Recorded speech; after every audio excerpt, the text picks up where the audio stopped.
Law of conservation of linear momentum. It states in absence of any external force, the total momentum of the system remains constant and does not change with time. If external force is zero, then the total momentum is conserved or it is constant. Okay, let us see. Let the instantaneous momentum of a two particle system of mass m1 and m2 are p1 and p2. Then the net momentum is given by p equals to p1 plus p2. Further, if F1 and F2 are the forces acting on the particles M1 and M2, as a result, the net momentum of the system will be changed. Okay, let in small time interval delta t, the forces F1 and F2 produce a change that is delta P1 and delta P2.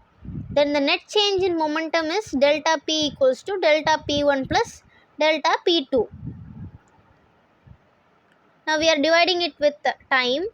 Delta P by delta T equals to delta P1 by delta T plus delta P2 by delta T, or dP by dt equals to dP1 by dt plus dP2 by dt. dP1 by dt is nothing but F1. What is force? That is rate of change of momentum, and it is the external force, that is delta P1 by dt, that is change in momentum, rate of change of momentum. Similarly, F2 equals to dP2 by dt. Then dP by dt equals to F1 plus F2, because F1 is dP1 by dt, F2 is dP2 by dt. What is F1? F1 is the net force on mass 1, that is F1 external plus F1 internal, plus F2 is F2 external plus F2 internal. dP by dt equals to F1 external plus F2 external plus F1 internal plus F2 internal. This F1 internal plus F2 internal is 0 because internal forces are 0. So we can write F1 internal is equals to minus F2 internal. Minus F2 internal. So this forms action reaction pairs. Okay, minus F2 internal.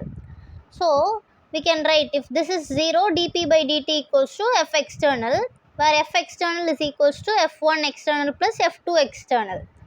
Now, if there is a case where F external is 0, if F external is 0, then dP by dt equals to 0. What does it mean?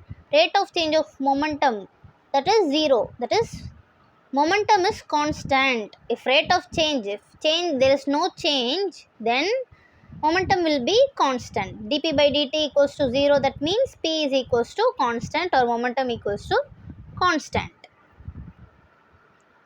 And this is what we have seen as the statement: in absence of any external force, the total momentum of a system remains constant and does not change with time. Let us consider two-dimensional case. Then dpx by dt equals to fx, dpy by dt equals to fy,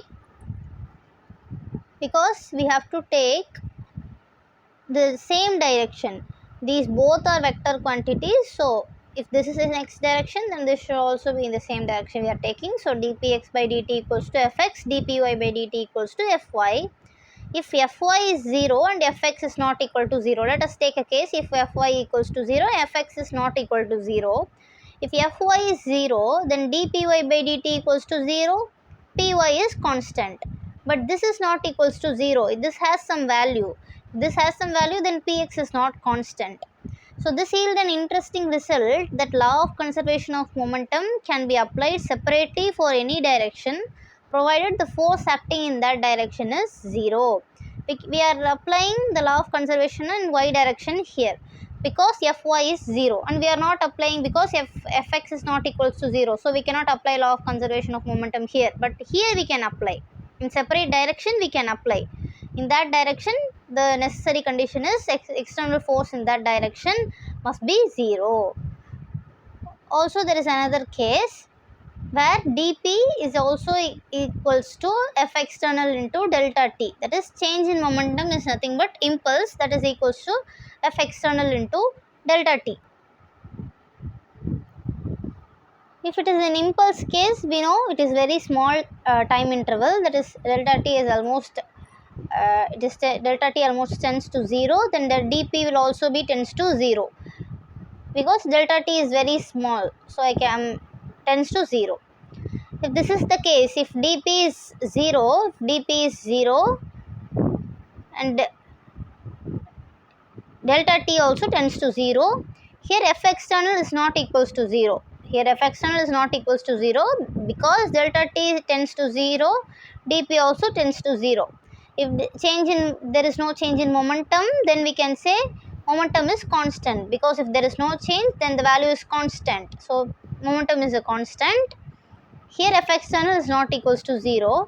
We can apply the law of conservation of momentum even in presence of external force, provided delta t tends to 0, impulsive forces. This is only for impulsive forces.